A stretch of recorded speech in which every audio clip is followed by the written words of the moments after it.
ini kali pertama kami Persatuan India Muslim bersama dengan HRD Corp, sebab bulan Ramadan ini kami mendapat peluang untuk mensampaikan barang-barang bantuan raya. Alhamdulillah.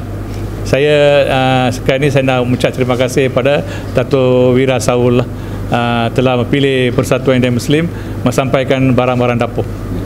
Berapa ramai jari hari ini 100 keluarga. Alhamdulillah. Esok ada lagi? Esok kita ada lagi. Esok pun 100 keluarga juga. Lepas itu kita petang esok pukul 4 kita ada mengedarkan nasi biryani juara berbuka puasa, insyaAllah, Masjid Negeri. So dari 200 orang tu berapa yang dia dapat, apa yang dia dapat? Okay.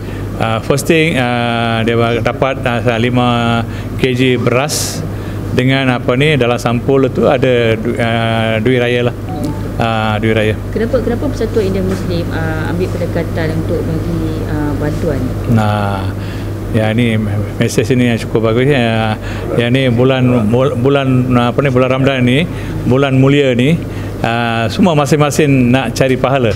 Jadi ini satu platform untuk Persatuan dengan semua ahli jawatan kuasa saya telah membantu untuk menjayakan program ini. Tujuan mana pilih keluarga? Ni kami ada biro. Kami biro ketua itu Encik Jabrullah dia yang urus semua. Jadi setiap tahun kita masa tu sampai kita cari, mereka akan datang. Mereka tahu setiap tahun kami akan beri bantuan. Tapi setiap tahun kami terhad saja. Tapi tahun ni alhamdulillah dengan hari ini 100, dengan besok 100, dan akan datang 23 hari bulan kita buat ke Masjid Cina 50. Alhamdulillah. Dalam di Masjid Cina itu kita beri barang dapur lah. Hari ini kita beri beras dengan duit raya. So tujuan utama maksudnya untuk membantu golongan yang tak bantu lah ya. Ya betul.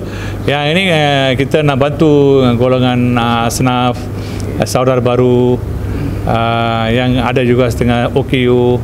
Jadi itulah tujuan kita. Ada ramai sana di Surau Uzur, jadi kita nak, mereka tak boleh buat kerja, jadi itulah yang kita nak membantulah mereka, insyaAllah. Program sebegini dah berapa banyak Persatuan India Muslim di Ipoh ni dah buat? NGO ini masing-masing dia buat, masing-masing bila kita dapat tahu satu dua, bila dia jumpa kita tahulah. Mana yang tak jumpa kita tak tahu siapa yang buat. Tapi kebanyakan di luar sana kerajaan pun ada bantu juga.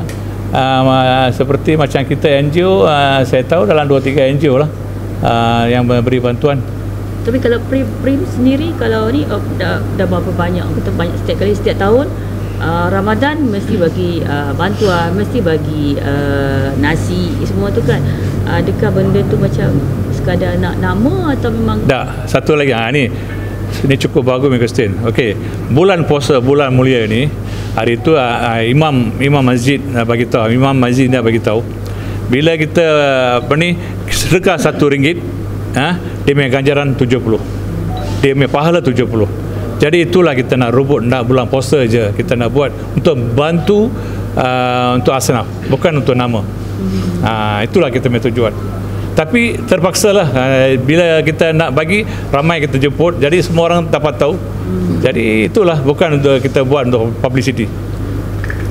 Jadi selain daripada kerajaan yang bagi bantuan pada golongan B40 kan, jadi peranan NGO macam Persatuan India Muslim ni bagaimana melihat penting dalam untuk membantu golongan susah? Golongan susah ni di luar sana ramai B40, tapi ada yang setengah tu dia segan nak datang, tapi dia keluarga tu dia masih dia hadapi masalah kewangan. Jadi kadang ada setengah dia datang keluar tu dia segan. Jadi kita melalui kita dapat tahu dari kawan-kawan, jadi kita pergi tengok, kita ambil demi nama, kita akan berilah. Itulah kita. Tapi kebanyakan tak tahulah macam mana kerajaan akan urus, saya tak tahulah. Tapi inilah kita punya cara yang kita sampailah.